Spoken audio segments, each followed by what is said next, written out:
sticky gum. That's enough, Jennifer. The nurse presses her hand firmly on my shoulder. My eyes move back to the screen, but I'm still talking, remembering.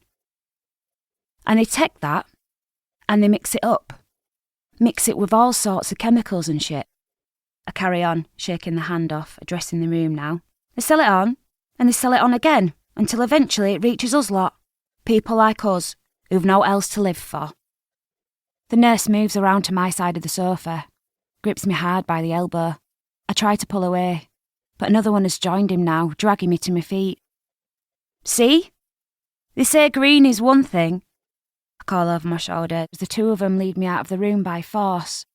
They say it's white and brown and all the other shit. That'll put you in the ground. But it's bullshit, see? It's none of them things. What hurts is people. People you love. You know what I'm saying? They're the ones that can mess you up. They're the ones that will ruin your life. I open my eyes with a start, my lungs empty, my mind swirling in a terror thick as tar, squeezing my hands between my knees. I begin to count. To 10 at first. 100. 1,000. I count the movements of each of my limbs as I climb out of bed. Count the steps to the bathroom, the turn of the shower tap, the cracks in the tiles on the wall, the tip of my tongue runs along the surface of each of my teeth, counting, tallying, calculating, filling my head with nothingness. That same day, I see Dens again. Chapter 2. I don't recognise him at first. Or perhaps that's not quite right. Perhaps it's more that I hope he is someone else. He hovers in the doorway of the cafe, watching the blood drain from my face. The familiarity of his outline turns me to stone. The broadness of his shoulders, the thick neck, the scar under his eye that cuts across the dark plane of his right cheekbone. Danny used to think it was the shit, that scar. Minutes pass, or maybe just a split second. Fionnuala must have been talking to me because the next thing I know, she's there in my ear. Jen! Jen!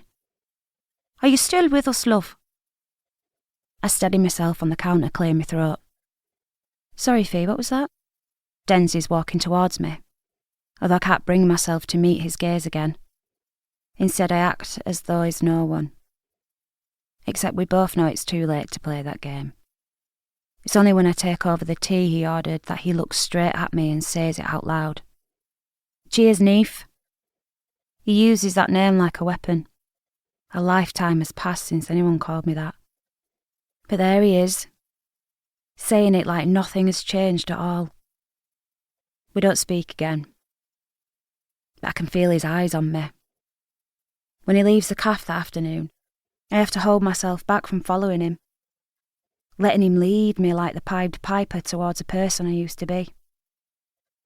He comes again the next day, walks right in like he owns the place, puts a $5 on the counter, asks for a tea and then sits down, doesn't even wait for the change.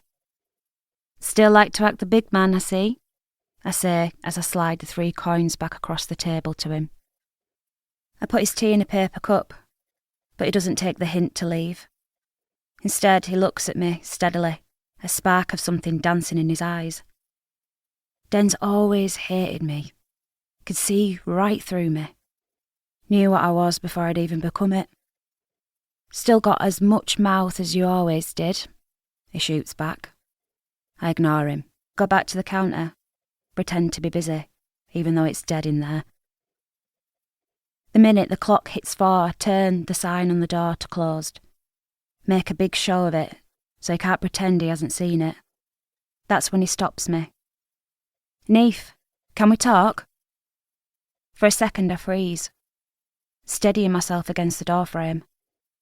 There isn't anyone here by that name, I say, enunciating my words, not dropping a single T or H. So I suggest you fuck off elsewhere. He does nothing more in response than give me the same slow nod that I despised all those years ago.